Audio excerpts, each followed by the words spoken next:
Two of the first founding Space Marine legions, the 2nd and the 11th legions, along with their Primarchs, were deliberately removed from all Imperial records and archives before the Horus Heresy in the early 31st millennium.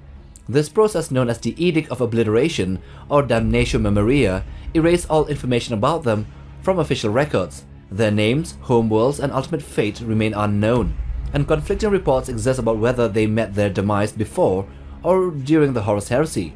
This act of erasure is considered the most successful in Imperial history, leaving them known only as the Forgotten and the Purged. But there are clues here and there about their existence, and here in this video we will analyze it all and come to a timeline on when they were erased and why. Furthermore, we will also look deeper into who might have had a hand in wiping them out, as well as whether there are survivors of their legions. So let's get into it. So what do we actually know about the lost Primarchs and their legions? Information that is out there. So we know that the Emperor created 20 or 21 Primarchs who were scattered across the galaxy by a chaos vortex, and later these Primarchs were rediscovered and were found to have been raised by different cultures in different planets, leading to their different personalities and abilities. During the Great Crusade, 20 legions, each led by a Primarch, took part in it. However, the records of legions 2 and 11 were deliberately expunged, leaving their fates unknown. By the time of the Horus Heresy, 20 statues of the Primarchs stood in the Imperial Palace, with 2 plinths, number 2 and 11, being vacant. In the Heresy, Horus convinced 9 legions to join his rebellion, half of the total number, suggesting that there were only 18 active legions at that time. 9 of them turned traitors and served the Chaos Forces, while 9 others remained loyal and fought alongside the Emperor. So, where are the other 2? This is why we are here to find out. What do we really know about their origins and discovery firstly? On the official Horus Heresy website, a timeline is provided detailing events from late M30 to early M31. Among other rediscovery dates of the Primarchs, notably, there are 2 entries labeled as Discovery of Redacted, dated to the years 821 of M30, which is 3rd in the Primarch discovery sequence, and 927 of M30, the 19th in the sequence. These are likely the rediscovery dates of the lost 2 Primarchs. Well, in the novel Fulgrim, the Palatine Phoenix, it was confirmed that the 2nd was among the first 8 to be rediscovered by the Emperor during the Great Crusade, whom Fulgrim calls his quiet brother and the master of the 2nd. So the Primarch of the 2nd Legion would no doubtly be the one discovered in the year 821 of the 30th millennium.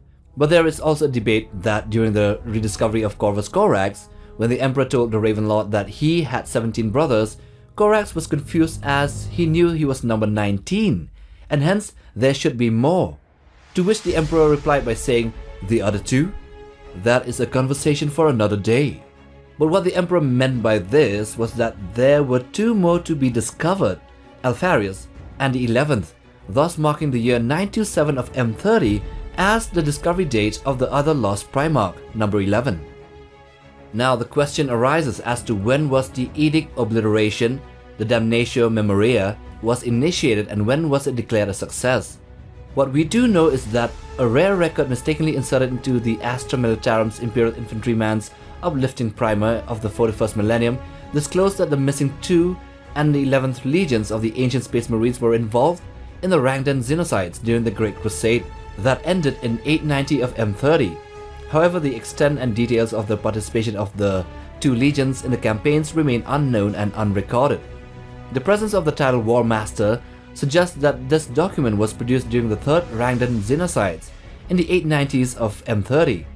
The term War Master was introduced with the involvement of the Dark Angels, which points to the time frame of this record. So as of that year, they are still active, and yes, Legion 11 might have operated without a Primarch since their genocide was rediscovered 37 years later. We also know that during the meeting in Monarchia before the word bearers were rebuked by the Emperor, it was stated that the Edict of Obliteration had been a success for the 3 years prior to that time, marking the date of the Damnatio Memoriae declaration as a success in 963 of M30. But wait a heretic minute, such a process that would involve thousands or even tens of thousands of worlds, countless ships, billions or trillions of citizenry, uncountable imperial records and logistics would have required quite a number of years to be a success. In a short story, The Chamber at the End of Memory, Rogaldorn discovers doors marked 2 and 11, assuming that they belong to the missing Primarchs. Malcador the Sigillite reveals that Dawn and Guilliman had him suppress their memories of the lost Primarchs to preserve the ideals of the Great Crusade. Dawn then accepts that their fate must remain a mystery, but recalls briefly that he had known the missing Primarchs for quite a number of years when talking with Malcador. Thus, it would have been a few years after the discovery of the 11th that the two lost Primarchs were killed and erased from the Empire's memory. Given that information, the tragic events of their deaths would have been anywhere between the years 930 to 940 and the year 950 to 960 of the 30th millennium, with the most probable time frame being the decade of the 940s of M30. But that's just detective work from my end.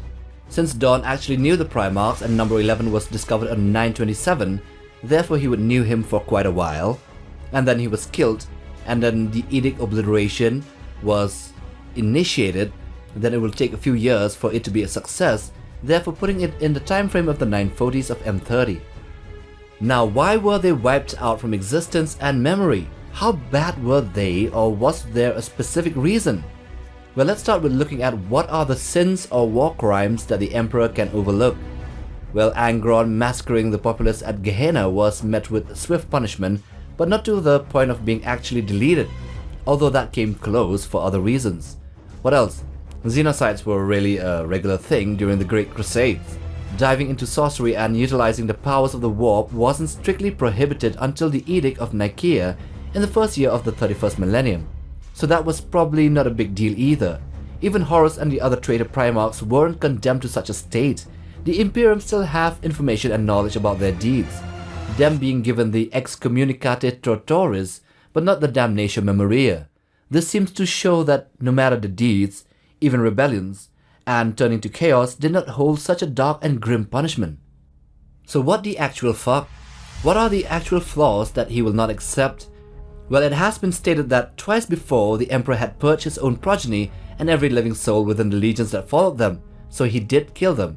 And in the first heretic, Lorgar feared that what he had done, worshipping the Emperor as a god, would have condemned him and his legion to follow the fates of the other two. But fortunately, that did not happen, although he received proper punishment and humiliation at the hands of the Ultramarines and Guilliman. One thing that really scared the other Primarchs was a flaw in their gene seed, their creation, their essence. So in the novel Fear to Tread by James Swallow, Horus witnesses the Blood Angel's Primarch, Sanguinius, murdering one of his own legionnaires who had been affected by his legion's burgeoning genetic curse, later known as the Red Thirst. When confronted, Sanguinius exclaimed that he will not be responsible for the erasure of the Blood Angels from Imperial history, that he will not have a third empty plinth beneath the roof of the Hegemon as his legion's only memorial. This response implies that the legions were purged because of an inherent flaw in their gene seed, and Sanguinius fears the same fate. So in the Dark Imperium, Belisarius Cawl experiments with gene seeds from the 9 traitor legions as well as the 2nd and 11th legions to create the Primaris Space Marines. Guilliman initially refuses mass production, but Cawl's proxy, the Cawl Inferior, implies that the Primarchs of the 11th and the 2nd, not the Space Marines, were at fault for the legion's disappearance, nor was it the science of their creation which was at fault. This aligns with Malcador's account of the Space Marines being mind-wiped and repurposed elsewhere, suggesting that Cawl might have some knowledge of their fate since he was alive at that point of time. He also told Guilliman that there were flaws in the Ultramarines' gene seeds as well, but then they were not censured from memory. This also denounces the theory that proposes the Lost Legions might have been created from a population that could have been tainted or compromised in some way, leading to their failure and the Emperor wiping them out before becoming a legion. Which we do know that this isn't true, as a leak confirmed that the 11th and the 2nd took part in some ways during the Rangdan genocide, therefore they were proper legions at that time in the Great Crusade. Therefore, the only other conclusion is a flaw in not the Space Marine, but the genetic makeup of the Primarchs themselves that condemned them to such a fate. Such a thing would have eroded the vision of the Great Crusade, as 2 of the finest creations of the Emperor were actually failures. This would have had dire consequences for the Crusade and the Emperor's ego. The Crusade therefore was a way of him to test his son's abilities. Omegon believes that this is why the lost Primarchs were discarded as flawed tools by the Emperor. Furthermore, in chapter 6 of the novel Angron, the Red Angel, The Grey Knight's epistolary Telomane suggests that the Emperor orchestrated the removal of both of the lost Primarchs, and he also expressed a wish that the Emperor had taken similar steps or actions with Angron during the Great Crusade upon realizing the extent of the Primarch's damage due to the Butcher's nails, him appearing as a walking embarrassment to the ultimate work of the Master of Mankind. And in Wolf's Bane, Malcador the Sigillite briefly mentions the lost Primarchs during a discussion with Leman Russ, stating that unlike Russ, they were disappointments, meaning that they were the failures and not the Space Marines. Now that's settled.